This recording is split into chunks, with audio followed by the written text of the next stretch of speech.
দেখছেন 24 ঘন্টা India TV, সর্বদা সবার পাশে সবার মাঝে। রানাঘাটে দক্ষিণ বিধানসভার পায়রাডাঙ্গা বিধানসভার উপনির্বাচনের দিন হিংসায় আক্রান্ত এবং নিজেদের ভোটাধিকার প্রয়োগ করতে না পারায় এলাকায় নাগরিকদের সাথে সাক্ষাৎ এবং সর্বতোভাবে তাদের পাশে থাকার বার্তা দিলেন দলনেতা শুভেন্দু অধিকারী এবং প্রত্যেকটি গ্রামে গ্রামে ঘুরে দেখলেন কারা কারা এই ভোট প্রয়োগ করতে পারেনি, তাদের সাথে কথা বললেন শুভেন্দু অধিকারী। 24 ঘন্টা ইন্ডিয়া টিভির প্রতিনিধির বিশেষ প্রতিবেদন।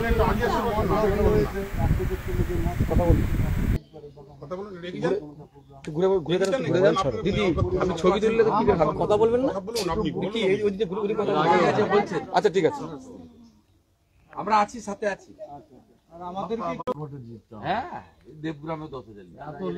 হ্যাঁ, আমি তো ঘরে যাচ্ছিলাম, বাইরে অন্ধকার, ওই সাইডে তবে জানলা দিয়ে অ্যাটাক করলো। তখন ওই অমলদাকে ফোন করছিলাম, মালটা ফোন করছে তাড়াতাড়ি শুট কর এরকম বলছে। আমি কাঁপতে বিছানায় খাটে নিয়ে চলে গেছি। আর এই দরজা খুলে নাই, তারপরে পেছন দিকে ইট ভেঙে দিয়েছে, বলেছে যে কালকে যদি বুঝে যাস তোকে তো লাশ ফেলে দেবো। আর অপরিচিত কথা বলি,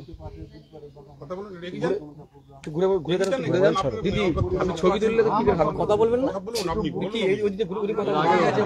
আচ্ছা ঠিক আছে, আমরা আছি, সাথে আছি। হ্যাঁ, দেবগ্রামে 10,000। এত লড়াই সন্ত্রাসের পরে আমাদের এখানে আর কি 1900 স্বাধীনের পরে আমাদের এখানে কেউ এরকম জিনিস দেখেনি।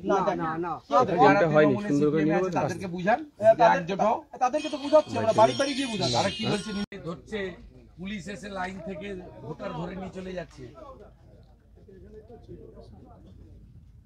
আমরা সবাই ভাবুন, ঐক্যবদ্ধ শক্তি প্রমুখ স্যার শক্ত আছে তো, লড়বে তো? একদম লড়বো, একদম লড়বো।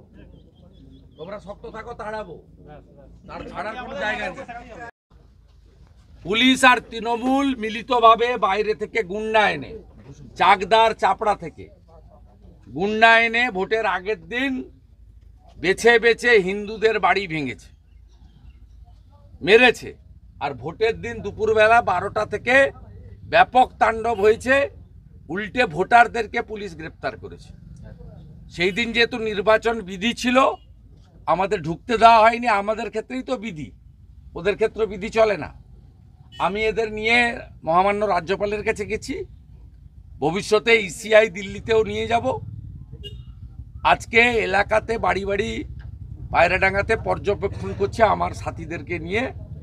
তাদেরকে এই বার্তাটা দিতে এসেছি যে আমরা সাথে আছি। আর তাদের কাছে জানতে চেয়েছি যে এই লড়াই চলবে না সবাই আত্মসমর্পণ করে যাবেন। এখানকার সকলে বলেছেন মৃত্যু একবার হবে, দুবার মৃত্যু হয় না।